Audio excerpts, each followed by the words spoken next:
The land remembers what men try to forget. Autumn sunlight filters through oak leaves as a weathered farmer's hands trace the edges of a foreclosure notice. 20 yards away, his shotgun leans against the porch rail, a relic from another life, another war. 3 generations of sweat soaked into this soil, and the bank wants it gone in 30 days. In the silent woods marking his eastern boundary, something metal glints where no metal should be. A camera, watching, waiting. The farmer isn't supposed to notice, just like no one was supposed to notice when the creek water changed, when the cancer clusters formed, when the corporate vehicles began appearing on county roads, just like no one was supposed to ask why his wife's research disappeared after her funeral. The trap is set, not just the steel-jawed monstrosity hidden among autumn leaves, but the larger trap of silence, of money, of power that crushes truth beneath its heel. Some storms arrive with thunder. Others come with the quiet click of a loaded chamber. Robert Bob Caldwell's weathered hands gripped the steering wheel of his ancient Ford pickup as the first fingers of dawn stretched across the eastern sky. The truck rattled over the uneven dirt road that wound through his property, its familiar complaints a soundtrack to his morning routine. At 58, Bob's face carried the etchings of decades under the Midwest sun, deep lines around his eyes that spoke of both laughter and hardship, skin tanned and roughened by seasons spent tending to the land. The radio crackled with the morning agricultural report, the forecaster's voice cutting in and out as the truck navigated the rolling terrain of Oak Creek Valley. Commodity prices continuing their downward trend for the third consecutive month. Midwest farmers facing potential losses. Corporate acquisitions of family farms reaching a 10-year high. Bob reached over and snapped it off. He didn't need a radio to tell him what he already knew. The 120-acre farm that had been in the Caldwell family for 3 generations was hanging by a thread. And that thread was fraying fast after 3 years of drought and plummeting crop prices. "What do you think, Duke?" he asked the aging German shepherd beside him. The dog's ears perked up at the sound of his name, but his eyes remained fixed on the passing landscape, ever vigilant. "Think we'll get that rain they've been promising." Duke offered a low whine in response as Bob steered the truck toward the eastern boundary of his property. The morning inspection had become more important lately. 3 neighboring farms had already been sold to Heartland Agricultural Investments, a subsidiary of some faceless corporation out east. Strange vehicles had been spotted on the county roads. Men in expensive SUVs with city plates, looking out of place against the backdrop of cornfields and open sky. The truck crested a small hill, and Bob slowed to a stop. From this vantage point, he could see most of his eastern acreage, the cornfields ready for harvest, the old oak grove that had given the valley its name, and beyond that, the property line where his land butted up against what used to be the Johnson place before the bank took it. Something caught his eye, a flash of metal in the tree line that shouldn't have been there. Bob narrowed his eyes, scanning the area more carefully. "Stay!" he commanded Duke as he climbed out of the truck, reaching behind the seat for his binoculars. The morning air held autumn's bite, and his breath formed small clouds as he trained the binoculars on the tree line. There it was again, definitely metal, definitely not belonging to anything of his. Bob returned to the truck, this time retrieving the shotgun he kept secured behind the seat. He hadn't served 20 years in the Army to be caught unprepared on his own land. "Come on, boy," he said to Duke. "Let's check it out." "I'll run on him." They moved across the field with practiced efficiency, Bob's boots crushing the fallen leaves as they approached the tree line. Duke's posture changed, his body lowering slightly, ears forward.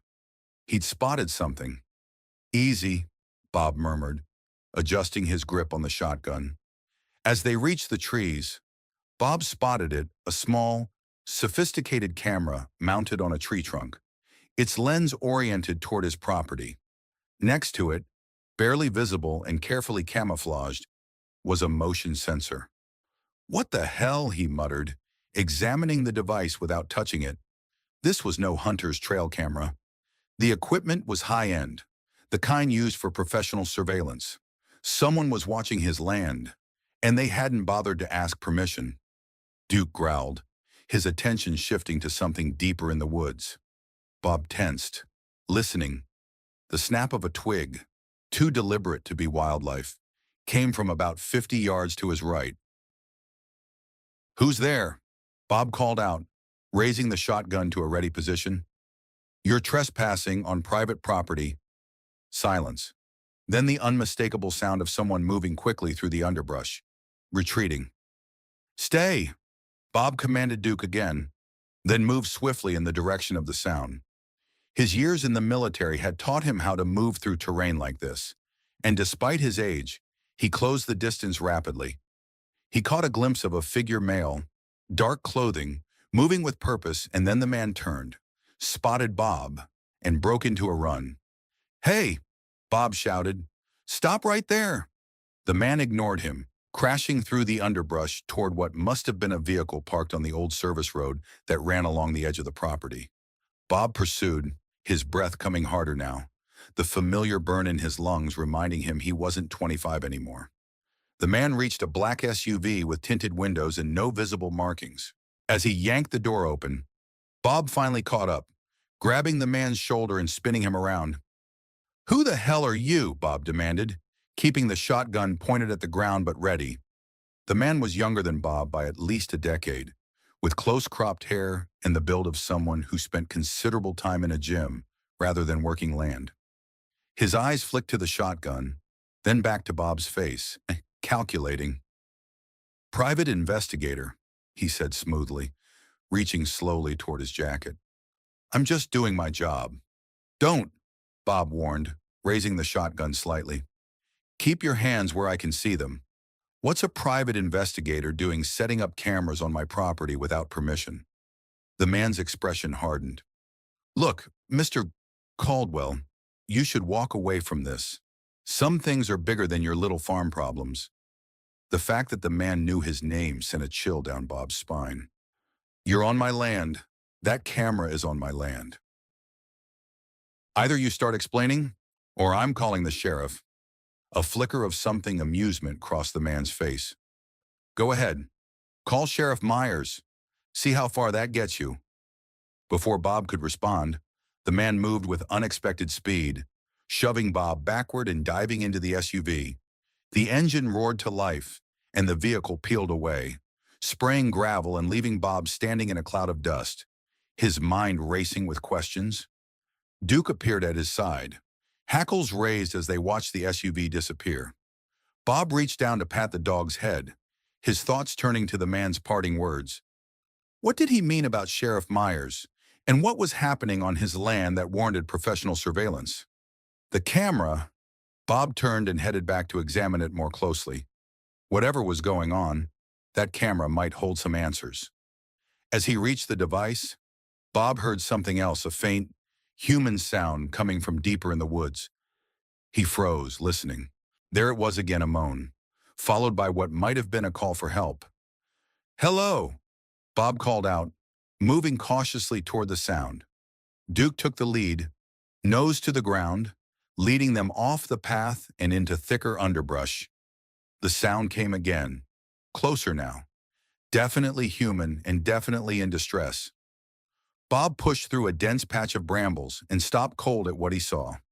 A woman lay on the ground about 20 yards ahead, her leg caught in what appeared to be a hunting trap, not the kind local hunters use for small game, but something more sophisticated and far more vicious.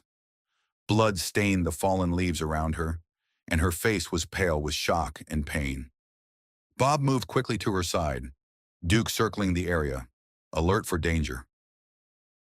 "Ma'am, try not to move," Bob said, kneeling beside her. "I'm going to help you." The woman's eyes snapped to his face, intelligent, dark eyes filled with a mixture of pain, fear, and unmistakable determination. She was in her early 50s, Bob guessed, with silver streaking through her dark hair, dressed in practical hiking gear that had seen better days. "Who are you?" she managed through clenched teeth. "Robert Caldwell. This is my land. That trap shouldn't be here." Bob examined the mechanism carefully. It was nothing like the simple traps occasionally used by local hunters. This was a professional-grade device, designed to immobilize rather than kill, with serrated edges that had dug deeply into the woman's leg. "I need to get this off you," he said. "It's going to hurt." She nodded once, her jaw set. "Do it." Bob positioned his hands on the trap's release mechanism, memories of field medicine training from his Army days surfacing. "On three, one, two." He moved on, too, hoping to catch her before she could tense up. The trap's teeth released with a metallic screech, and the woman bit back a scream, her hands digging into the earth beneath her. Blood flowed more freely now, and Bob quickly removed his flannel shirt, tearing it into strips to create a makeshift pressure bandage.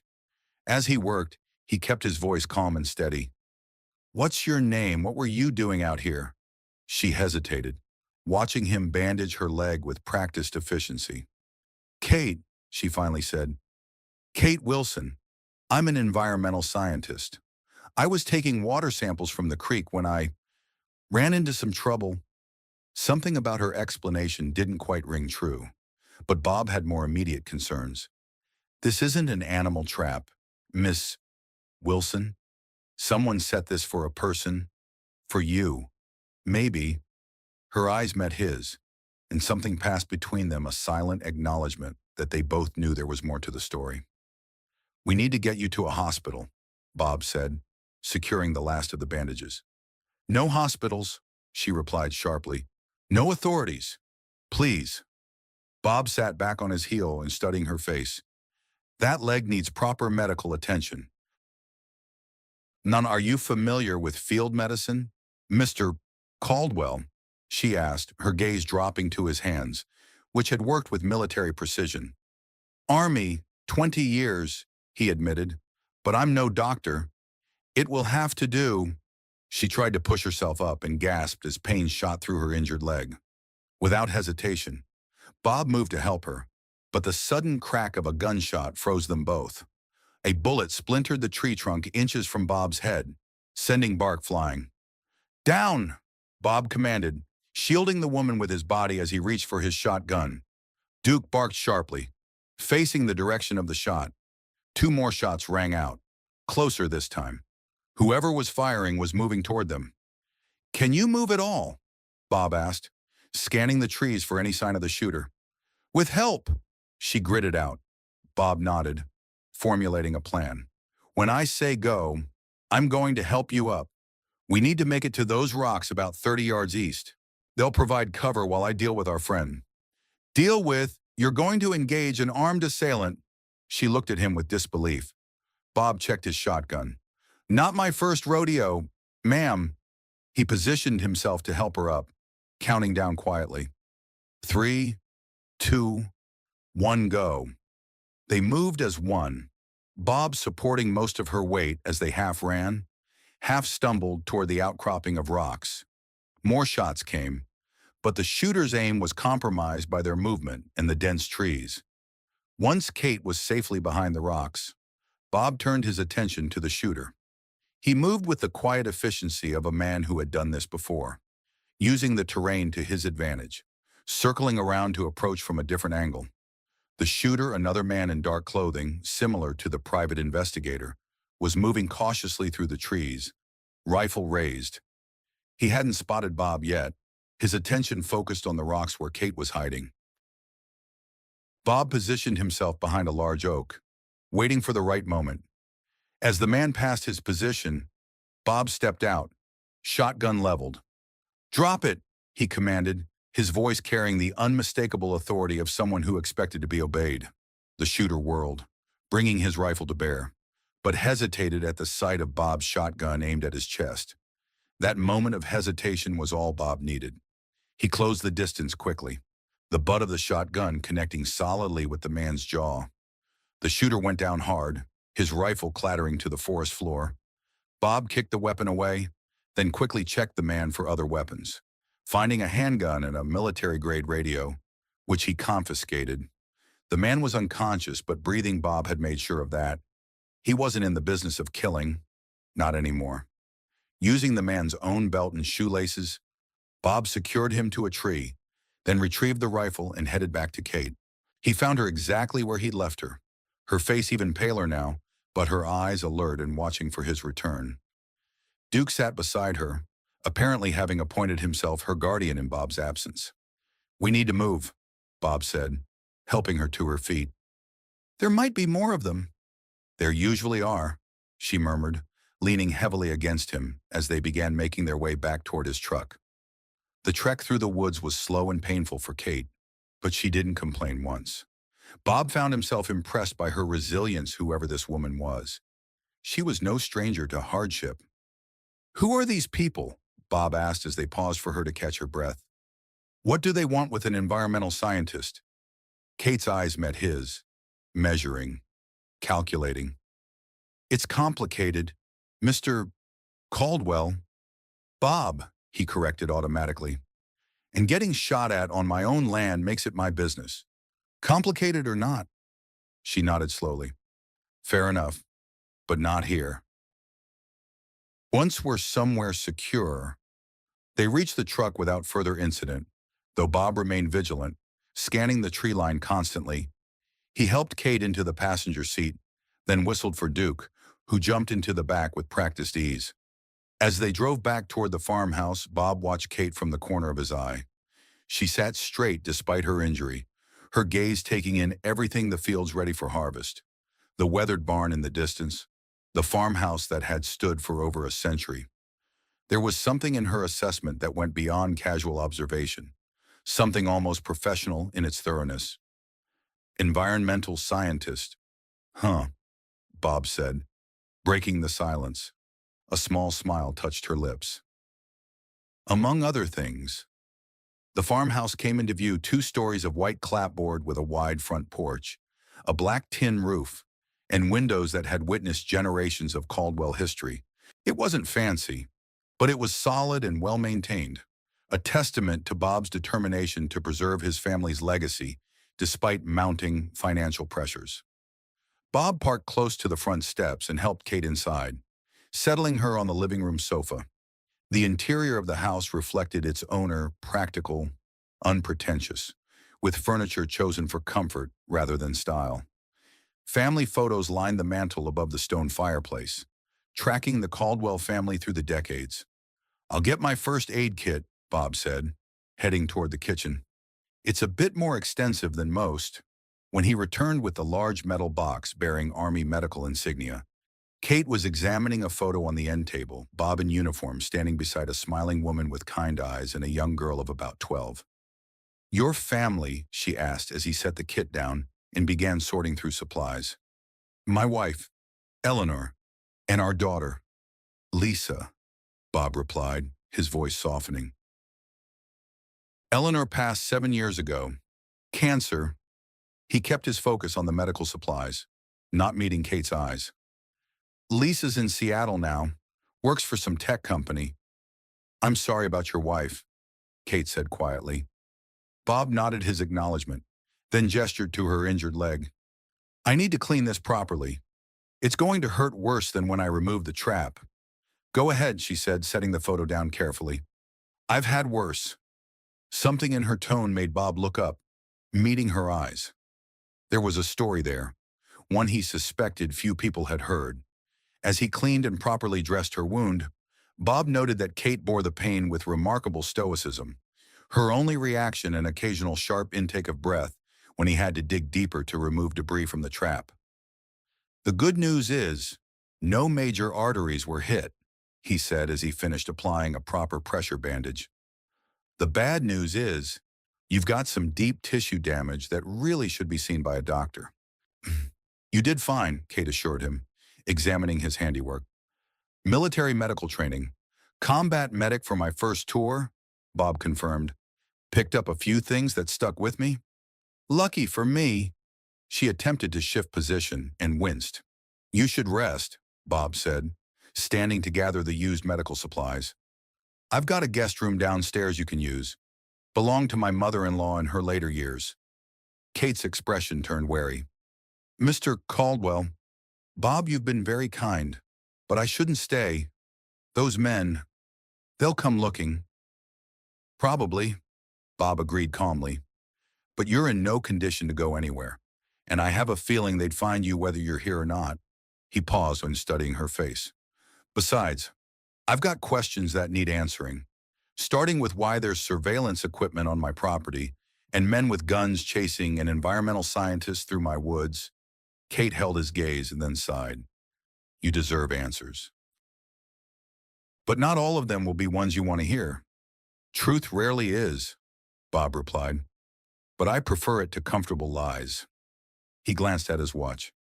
I've got chores that need doing. You get some rest, and we'll talk after. He helped her to the guest room, a simply furnished space with a comfortable bed and windows that looked out over the eastern fields. Duke followed, settling himself on the rug beside the bed, as if he'd appointed himself her personal guardian. Looks like you've made a friend, Bob observed. Kate smiled, reaching down to pat the dog's head. Always been good with animals. They're better judges of character than most people. Bob nodded, then headed for the door. I'll check on you in a couple of hours. Try to rest. As he closed the door behind him, Bob's thoughts churned with questions. Who was this woman really? What kind of trouble had followed her onto his land? And why did he have the unsettling feeling that whatever she was involved in was about to become his problem too? Outside, he paused on the porch, surveying his land with a critical eye. The harvest couldn't wait much longer, but now he had injured strangers and armed men to deal with. And somewhere in the back of his mind, the private investigator's comment about Sheriff Myers nagged at him. With a sigh, Bob headed toward the barn. Whatever storm was brewing, he'd weathered worse. For now, the farm needed tending, mysterious woman or not. The afternoon sun cast long shadows across the barnyard as Bob finished the last of the day's chores. His back ached from hours spent preparing equipment for the upcoming harvest work that would normally be shared among several people. But the financial strain of recent years had forced him to let go of his hired help. Now it was just him, pushing his aging body through tasks designed for men half his age. As he washed up at the outdoor pump, the sound of tires on gravel caught his attention. He turned to see a familiar Sheriff's Department SUV coming up the drive, and his conversation with the private investigator from that morning immediately came to mind. Sheriff Frank Myers had been Oak Creek's top lawman for nearly 15 years. In his late 40s, with a perpetual 5 o'clock shadow and a belly that spoke of too many nights at the Rusty Nail Tavern. Myers was neither the best nor the worst sheriff the county had seen. He'd always been cordial enough with Bob, though they ran in different circles. Bob dried his hands on a rag and walked out to meet the approaching vehicle, mentally preparing for whatever this visit might bring. Afternoon, Sheriff, he called as Myers climbed out of his vehicle. Bob, Myers acknowledged with a nod. Thought I'd stop by, see how things are going out here. Bob's guard went up immediately. Myers had never made social calls to the Caldwell farm before. Things are going, Bob replied neutrally. Getting ready for harvest. What brings you all the way out here? Myers surveyed the farmyard, his gaze lingering on the house. Heard there might have been some trouble on your east property line this morning. Gunshots. Bob kept his expression neutral. That right who reported it? Myers shrugged. Anonymous call. Said they heard shots while hiking near your place. Not much hiking happens on private property. Sheriff, Bob pointed out. And I haven't reported anything. So there wasn't any gunfire, Myers pressed, his eyes now fixed on Bob's face. Did some target practice earlier? Bob lied smoothly. Getting ready for deer season. Myers nodded slowly, clearly not believing him but unwilling to push further without cause. Mind if I take a look around? Just to be thorough. Actually, I do mind, Bob said, crossing his arms. Unless you've got a warrant, this is private property. Something flashed in Myers's eyes, annoyance, perhaps, or something more calculated. Come on, Bob, just trying to do my job here. And I'm just exercising my rights, Bob replied evenly. If there's been a crime reported, I'd be happy to make a statement at your office tomorrow. Myers studied him for a long moment, then seemed to make a decision. All right, have it your way. But Bob, he took a step closer, lowering his voice. Word is, Heartland Agricultural is making offers on every piece of land in this valley. Might be smart to at least hear what they have to say. The abrupt change of subject caught Bob off guard. What's Heartland got to do with gunshots? Sheriff Myers smiled, but it didn't reach his eyes. Just saying, times are changing. Smart man knows when to cash out. He glanced at the house again. You all alone out here these days? The hair on the back of Bob's neck stood up. Duke keeps me company, he said, gesturing to where the German Shepherd had appeared in the doorway of the barn, watching the exchange with alert eyes. Good dog, Myers commented, though he took a subtle step back toward his vehicle. Well, if you change your mind about making a statement, you know where to find me. Bob watched as the sheriff's SUV made its way back down the drive, dust billowing in its wake. Only when it had disappeared from view did he allow the tension to leave his shoulders. Inside the house, he found Kate sitting at the kitchen table, a glass of water before her, and a look of concern on her face. You heard all that? Bob asked, filling a glass for himself from the tap. Enough, she confirmed. Your sheriff seems very interested in your property. Bob leaned against the counter, studying her. She looked better after a few hours of rest. Some color had returned to her face, though pain still tightened the corners of her eyes. Seems interested in a lot of things, Bob said, including whether I'm alone out here. Kate's expression darkened. They're moving faster than I expected. Bob set his glass down. I think it's time for those answers you promised. Ms. Wilson, if that's even your name. She held his gaze for a long moment, then nodded once. It's not. My name is Victoria Reynolds. Tori, to the few people who know me well. The name hit Bob like a physical blow. Reynolds as in Reynolds Environmental Solutions. Tori nodded, watching his reaction carefully. I was CEO until 18 months ago, when I disappeared rather publicly from my own life. Bob pulled out a chair and sat heavily. Reynolds Environmental Solutions was one of the largest private companies in the country, specializing in waste management and environmental remediation. Their logo appeared on everything from recycling plants to corporate sustainability reports.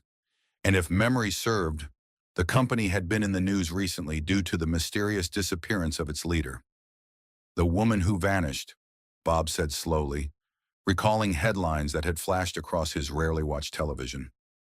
There was a massive search, theories about kidnapping, even suicide. All very convenient narratives, Tori said with a humorless smile. Much better than the truth that I fled with evidence of criminal wrongdoing that could bring down not just Reynolds Environmental, but half a dozen major corporations and several elected officials. Bob processed this, connecting dots that suddenly formed a much more troubling picture. The trap in the woods, the men with guns, they're looking for you. They found me, she corrected grimly. I've been careful 18 months of staying ahead of them, moving constantly, gathering more evidence. But someone made a mistake, or I did, and now they know I'm in Oak Creek Valley. What kind of evidence are we talking about? Bob asked, though a sick feeling in his stomach told him he already knew part of the answer. Tori's expression hardened. Evidence that Reynolds Environmental, under the direction of my half-brother Harrison, has been illegally dumping toxic waste into groundwater systems across 5 Midwest states for the past decade. Evidence of bribes paid to local officials to look the other way. Evidence of a deliberate cover-up when cancer rates in affected communities began to rise. Bob felt the blood drain from his face. Cancer rates. Tori's eyes softened with sudden understanding. Your wife. Eleanor was diagnosed with a rare form of liver cancer, Bob said, his voice rough with emotion he thought he'd buried years ago. Doctors couldn't explain it. She was healthy, didn't drink, didn't smoke, then suddenly stage 4. Gone in 8 months. I'm so sorry, Tori said quietly. When did she get sick? 9 years ago. Diagnosed 8 years ago. Bob's mind was racing now, connecting dates, recalling conversations with neighbors who had also lost loved ones to unexplained illnesses. There were others in the valley. The Johnsons lost their teenage son to leukemia. Old man Patterson. Liver cancer. Same as Eleanor. We all thought it was just bad luck. It wasn't luck, Tori said, her voice laced with controlled anger. It was deliberate, criminal negligence. And when reports of unusual cancer clusters began to surface, Reynolds Environmental, my company, paid to have them buried. Bob stood abruptly, unable to sit still with the implications of what she was saying. You're telling me your company killed my wife, killed our neighbors, and now what you've grown a conscience? Tori didn't flinch from his anger. I didn't know. Not until 18 months ago when one of our environmental compliance officers committed suicide. He left a note and documentation detailing what had been happening. Operations I thought were legitimate waste processing facilities were actually dumping grounds. Safety reports I'd reviewed and signed off on had been falsified before they reached my desk. She leaned forward, her eyes never leaving his. The moment I discovered what was happening, I began gathering evidence. When I confronted Harrison and the board with what I'd found, they made it very clear that I had two choices: play along or disappear, permanently. So you disappeared on your own terms, Bob concluded, his anger not diminished but now directed elsewhere. With every piece of evidence I could download, she confirmed. It's all on a secure drive, encrypted. If anything happens to me, it automatically sends everything to the FBI, EPA, and major news outlets. Dead man's switch, Bob said, remembering similar protocols from his military days. Tori nodded. Which is why they can't just kill me. They need to discredit me, have me declared mentally unstable, bring me in quietly where they can control the narrative. Bob paced the kitchen, processing everything she'd told him. If what she was saying was true and his gut told him, it was then the implications went far beyond his farm or even Oak Creek Valley. The surveillance camera I found this morning, he said. The men in the woods, they're hunting you. Yes. And the sheriff is involved somehow. Local law enforcement is often the first target for bribes, Tori said grimly, especially in areas where operations are active. Bob stopped pacing, a new thought occurring to him. Heartland Agricultural, the company buying up local farms, they're connected to this. Tori's expression confirmed his suspicion. Heartland is a shell company, created to acquire land that might be affected by contamination. Buy it cheap, before anyone realizes the groundwater is toxic. Then either flip it to unsuspecting developers or use it to bury evidence of wrongdoing. Son of a bitch, Bob muttered, the full scope of the conspiracy beginning to dawn on him. They've bought 3 farms in the valley already, been making offers on at least a dozen more, including mine. Your property would be particularly valuable to them, Tori noted. Your eastern border runs along Oak Creek itself, one of the main waterways they've been using. Bob's mind flashed to the letter he'd received that morning, another notice from Midwest Agricultural Bank, warning that his loan was in default and foreclosure proceedings would begin within 30 days if payment wasn't received. The timing suddenly seemed far less coincidental. They're trying to force me out, he realized aloud. The bank calls in my loan. I can't pay. Heartland swoops in to save me with a cash offer well below market value. Standard operating procedure, Tori confirmed. They've done it dozens of times across the Midwest.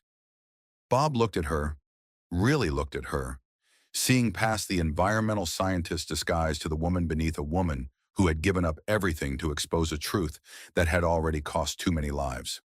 What's your plan? He asked finally. Originally gather enough evidence to bring the whole operation down without leaving room for legal maneuvering. Expose not just the environmental crimes, but the corporate and political corruption that allowed them to happen. She sighed, gesturing to her injured leg. Now I need to recover enough to move again. Find a secure location to finish compiling everything I've gathered. And then, justice, she said simply. For your wife, for everyone who suffered because of what my company did, no matter the personal cost. Bob was silent for a long moment, weighing options, calculating risks. He'd never been one to seek out trouble, but he'd never been one to run from it either. You'll stay here while you heal, he said finally, his decision made. They already know you're in the area, and they suspect you're on my property. Moving you now would only put you at more risk. Tori studied his face. You understand what you're getting into. These people won't stop. They have resources, connections. So do I, Bob replied grimly. 20 years in the Army doesn't just teach you field medicine. It teaches you how to fight when you're outnumbered. Why would you help me? Tori asked, genuine confusion in her voice. I represent the company that may have caused your wife's death. Bob looked at the photo of Eleanor on the mantel, her smile forever frozen in time. Because Eleanor would have wanted me to, because it's the right thing to do, and because I'm damn tired of corporations thinking they can sacrifice people like us for their bottom line. A sudden series of sharp barks from Duke interrupted them. Bob moved quickly to the window, peering out cautiously at what had alerted the dog. We've got company, he said, reaching for the shotgun he'd propped by the door. And it's not the sheriff this time. Through the gathering dusk, they could see headlights approaching not one vehicle but three, moving with purpose up the long driveway. They're here for me, Tori said, attempting to stand despite her injury. I need to go. Lead them away from... You're not going anywhere. Bob cut her off, checking the shotgun's load. Not on that leg, and not when we finally have some answers worth fighting for. He moved to a cabinet near the back door, unlocking it to reveal several firearms, hunting rifles, a handgun, and boxes of ammunition. The collection of a man who had prepared for trouble long before it arrived. Can you shoot? He asked, glancing back at Tori. A grim smile touched her lips as she reached for the handgun. Corporate America isn't as different from a war zone as people think. Bob nodded, a plan already forming in his mind. Then let's give our visitors a proper welcome. As the vehicles drew closer, Bob quickly outlined his strategy. 20 years of military service had taught him that superior numbers and equipment could be overcome with the right tactics and terrain advantage. And if there was one thing Bob Caldwell knew, it was every inch of the land that had been in his family for 3 generations. The approaching storm would be met with a force they never expected from a supposedly desperate farmer and an injured woman. Whatever came next. Bob knew one thing for certain: the truth about Eleanor's death, about all the deaths, would not stay buried any longer. The vehicles spread out as they approached the farmhouse. 2 black SUVs, identical to the one Bob had encountered earlier, and a larger, more imposing silver Lincoln Navigator. Their headlights cut through the early evening gloom, illuminating the weathered barn and stretches of the yard in harsh white light. Bob watched from the darkened window of the living room, shotgun ready but not visible to those outside. Years of combat experience had taught him the value of information, knowing your enemy before they knew you. 5 men from the SUVs, he reported quietly to Tori, who had positioned herself near the kitchen doorway. Out of sight, but with a clear line of fire if needed. Military posture, moving with tactical spacing. Not just hired muscle, these guys have training. Private security, Tori confirmed. Harrison uses a firm staffed almost exclusively with ex-special forces.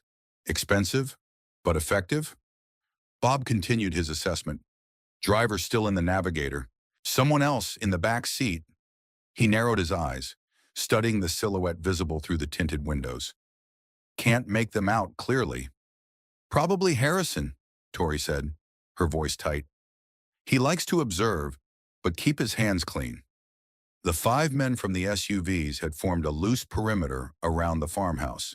One approached the front door directly while the others maintained positions of tactical advantage. Bob noted their professionalism with grudging respect. These weren't amateurs. The sharp knock that came was expected, but still sent a jolt of adrenaline through Bob's system. He nodded to Tori, who had flattened herself against the wall, out of sight from any windows. Mr. Caldwell. A deep voice called through the door. We need to speak with you. It's a matter of some urgency. Bob moved to the door but didn't open it. Kind of late for social calls, he called back. And I don't believe we've met. My name is Mercer. I represent certain interests that have concerns about your property. If we could speak inside, I'm sure we can come to a mutually beneficial arrangement. I'm not in the habit of inviting armed men into my home. Mr. Mercer, Bob replied, whatever you have to say, you can say from there. A pause, then. We have reason to believe you're harboring a fugitive, Mr. Caldwell, a dangerous, mentally unstable woman who has stolen corporate property and may be armed. For your own safety, we need to search your premises. Bob allowed himself a small, grim smile. They were being careful, no direct threats, no admission of who they really worked for, just enough plausible deniability to cover whatever came next. Unless you've got a badge or a warrant, you've got no right to search anything, Bob responded. And the only danger on my property right now is trespassing. Another pause. Longer this time. Bob could almost hear the men outside recalibrating their approach. Mr. Caldwell, Mercer's voice came again, harder now. You don't understand the situation you found yourself in. The woman you're protecting is not who she claims to be. She's wanted for corporate espionage and theft of proprietary information. If you turn her over to us now, there will be no consequences for your involvement. And if I don't, Bob asked, though he already knew the answer, then we can't be responsible for what happens next. Bob exchanged a glance with Tori, who nodded grimly. They'd expected the pretense of negotiation before force was applied. Here's my counteroffer, Bob called through the door. You and your men get back in your fancy vehicles and leave my property immediately. Otherwise, I start making phone calls FBI, state police, maybe a few reporters I know from my Army days. I'm thinking they'd be very interested in why armed men are threatening a farmer on his own land. A longer silence followed, then the sound of a car door opening and closing. New footsteps approached the porch lighter, more measured. Robert, a new voice called, cultured and commanding. My name is Harrison Reynolds. I believe you have my sister. Bob saw Tori stiffen at the sound of her half-brother's voice. Her knuckles whitened around the grip of the handgun. Mr. Reynolds, Bob acknowledged, not revealing whether the name meant anything to him. Your sister, Victoria Reynolds, Harrison replied smoothly. Though she may have given you another name. She's been unwell for some time. Early onset dementia, exacerbated by stress. Our family has been searching for her for 18 months. Bob had to admire the man's delivery concern, perfectly modulated, the lie delivered with just enough detail to sound plausible. If he hadn't already known the truth, he might have been swayed. That's quite a story, Bob said, and the armed men's standard procedure for finding missing family members with dementia. A chuckle, practiced and hollow. A precaution, I'm afraid. In her confused state, Victoria has made some troubling accusations. She became fixated on conspiracy theories about our company, even threatened to release fabricated evidence to harm our reputation. The security is as much for her protection as anything else. Tori moved closer to Bob, her face a mask of controlled fury. She gestured for the door, a clear request to confront her brother directly. Bob shook his head slightly, not yet. If she's here, Bob called. Seems like she went to a lot of trouble to get away from your protection, including getting caught in an illegal trap on my property and being shot at by your men. Harrison's voice hardened almost imperceptibly. I can assure you, if any of that happened, it was not at my direction. Victoria's paranoia has unfortunately made her prone to self-harm in an effort to validate her delusions. As for the trap, this is hunting country. Is it not accidents happen? Not accidents, Bob corrected. Attempted murder, trespassing, illegal surveillance, and threatening a property owner, all things the authorities might find interesting. A longer pause, and then Harrison's voice again, all pretense of warmth gone. Mr. Caldwell, let me be direct. You're an aging farmer facing foreclosure on a failing property. Your wife is dead. Your daughter has abandoned this life, and you have no future here. I'm prepared to offer you 3 times what this land is worth enough to retire comfortably anywhere you choose. All you have to do is step aside and allow us to help my sister. The mention of Eleanor and Lisa sent a surge of cold anger through Bob's veins. He glanced at Tori, who gave him a single nod permission to shift tactics. You know what's interesting about farmland? Mr. Reynolds, Bob called, his voice deceptively casual. It holds memories, not just in the house or the barn, but in the soil itself. My grandfather found arrowheads from tribes that hunted here centuries ago. My father dug up old bottles from when this place was a way station for travelers headed west. He moved closer to the door, his voice hardening. And about 3 years ago, I found something strange in the creek that runs along my eastern boundary. An oily residue that wasn't natural, fish dying off for no apparent reason. I mentioned it to my wife, who was always more curious than me. She took samples, contacted some environmental groups. Through the window, Bob could see Harrison's posture change, a slight stiffening of the shoulders. Eleanor got sick not long after that, Bob continued, watching Harrison's reaction carefully. Fast-moving cancer that took her before we could even process what was happening. Funny thing is, she kept all her research water samples, correspondence, notes about who she talked to, including several attempts to reach the CEO of Reynolds Environmental Solutions, a Victoria Reynolds. Tori's sharp intake of breath told Bob he'd hit on something she hadn't known. Her eyes were wide with sudden understanding. You have no idea what you're talking about, Harrison said, but the confidence in his voice had wavered. I think I do, Bob replied. I think your company has been poisoning my community for years. I think my wife was trying to expose it when she got sick. And I think Victoria finally found the evidence Eleanor was looking for. Enough of this, Harrison snapped. His next words were clearly directed at his men. Secure the property.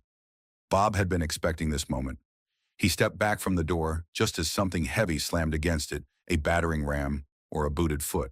The old wood cracked but held, reinforced years ago against both weather and intruders. Now, Bob called to Tori, who hit a switch by the kitchen door. Instantly, the yard was flooded with light, powerful floodlights mounted on the barn and outbuildings, positioned to illuminate every approach to the house. The sudden brightness would momentarily blind anyone outside, disrupting their night vision and tactical advantage. Bob moved quickly to a side window, where he had a clear shot at the navigator's tires. The shotgun boomed twice, and the vehicle's front end dropped as both tires deflated. No one would be making a quick escape in that. The men outside recovered quickly, taking cover and returning fire. Windows shattered as bullets tore into the farmhouse. Bob and Tori kept low, moving from position to position using routes they'd planned earlier. We need to separate them, Bob called over the gunfire. Pick them off one by one. Tori nodded, her face set with determination despite the pain from her injured leg. The barn, if we can draw some of them there. I've got something better, Bob interrupted, a plan forming. The old storm cellar, reinforced concrete, one way in, one way out. If we can get there, we can hold them off until help arrives. What help? Tori asked, ducking as another bullet splintered the window frame above her. Bob allowed himself a grim smile. I called in a few favors while you were resting earlier. Old army buddies who live a couple counties over. Should be here any minute. As if on cue, the sound of approaching vehicles could be heard over the gunfire, not from the driveway, but from the back access road that wound through the western fields. Harrison won't give up easily, Tori warned, checking the ammunition in her handgun. Neither will we, Bob replied, moving toward the kitchen. There's a passage from the pantry to the storm cellar. Used it during tornado season when I was a kid. We'll have about 20 yards of open ground to cover when we exit the back of the house. Tori nodded, understanding the risk. I'll slow you down with this leg. Then I'll carry you if I have to, Bob said simply. Outside, confusion had erupted among Harrison's men as the new vehicles arrived, 3 pickup trucks carrying Bob's former Army comrades, men who had stayed in touch over the decades and who had responded immediately to his call for help. The diversion gave Bob and Tori the opening they needed. As Harrison's security team split their attention between the house and the new threat, Bob led Tori through the pantry and into the hidden passage, a narrow crawl space that ran beneath the back porch and emerged near the old oak tree that had stood sentinel over the Caldwell farm for generations. Almost there, Bob encouraged as they reached the exit. Tori's face was pale with pain, but her determination never wavered. They burst from the passage into the night air, Bob supporting much of Tori's weight as they made for the storm cellar 20 yards away. Gunfire erupted behind them as one of Harrison's men spotted their escape, but the shots went wide. Bob's friends returned fire, providing covering suppression that forced the security team to take cover. Duke appeared from the shadows, racing ahead of Bob and Tori to the storm cellar, as if guiding them to safety. They had almost reached the cellar doors when a figure stepped from behind the nearby tool shed Mercer, his weapon raised and aimed directly at them. "End of the line," he said calmly, finger tightening on the trigger. The shot that rang out came not from Mercer's gun, but from behind Bob and Tori. Mercer's expression registered surprise before he crumpled to the ground, his unfired weapon falling from his grasp. Bob turned to see a figure emerging from the darkness, a young woman with his eyes and Eleanor's determined chin, a rifle held with practiced confidence in her hands. "Lisa," Bob gasped, shock momentarily overriding everything else. "Hi, Dad," Lisa Caldwell said grimly, moving forward to help support Tori. "Looks like I got home just in time." Questions flooded Bob's mind, but survival took precedence. Together, they managed to get Tori into the storm cellar, securing the heavy doors behind them. The concrete structure, built to withstand tornadoes, would hold against anything short of military-grade explosives. Inside, battery-powered lanterns cast a warm glow over the space, larger than might be expected. With supplies that spoke of Bob's preparedness, a ham radio sat on a small table, already crackling with activity. "Your friends are driving Harrison's men back," Lisa reported, listening to the radio chatter. "They've called the state police, ETA, 20 minutes. How?" "So," Bob began, still struggling to process his daughter's sudden appearance. Lisa's expression softened slightly.